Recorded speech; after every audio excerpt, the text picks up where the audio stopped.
Alright everyone, welcome back to another video. So in this video I've got lined up, we're going to be fixing the LT 250 quad runner again.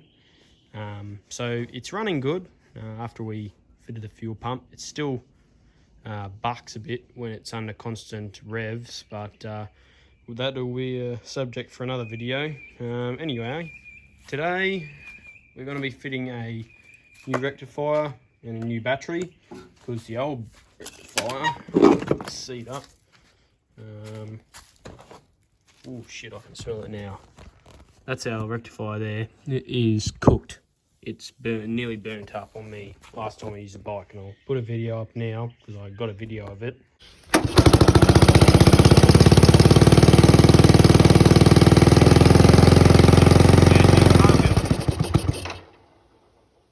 Nice.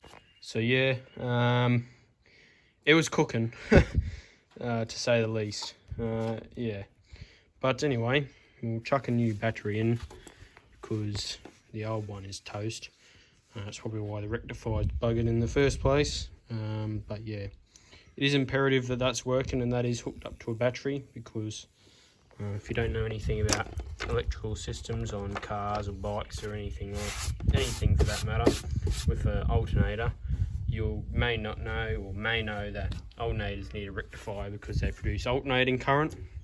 And in simple terms, the rectifier is there to convert the AC current to DC current, so then it can charge the battery, because the battery is obviously DC current. But yeah, it should fit up correctly. It looks the same as the one that's on it at the moment. But yeah, I guess we'll just find out. Okay everyone, we got all the panels off. What a struggle it was. With no tools, I ended up using a 7/16 spanner, because all I've got over here is imperial, and of course the bike's metric. What I used was a washer in between the 7/16, and I could take off these 10mm bolts. So yeah. Anyway, that seemed to work, and what a miracle it is we have the correct Allen key for the nuts on the battery, so that's alright. But now we just got to try and focus on this little guy, the rectifier, and trying to get that off. So I'll try and do that now. So now I've got the back box off, as you can see. So we now have all the rectifier unplugged.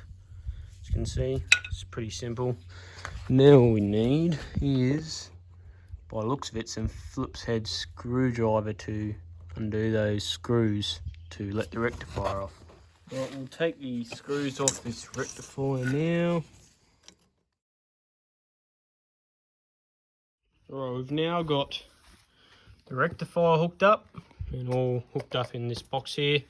We've also got the new battery hooked up, so we'll see whether we've got any life in the starter or not. Just move that clear out the way, knock all my sockets off. Alright, she's down neutral, so oh, there we go.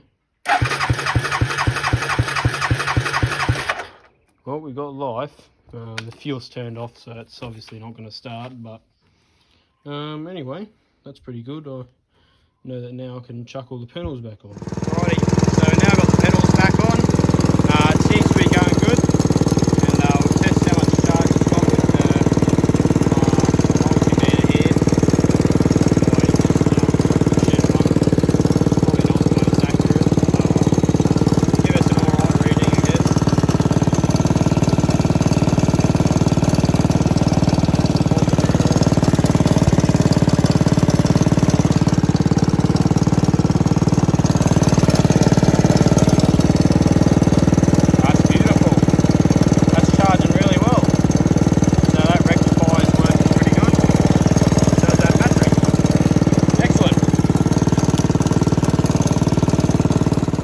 Job we got to do on it before I put everything back on it. Actually, I don't know if I want to put everything back on it. It actually looks pretty cool like that. But anyway, last thing we got to do is pump up these sad old tyres, which, as you can see, that one's very flat. It's the most flat out of all of them. But yeah, they're all very deflated, so we'll put a bit of air in them, and I reckon we leave it at that.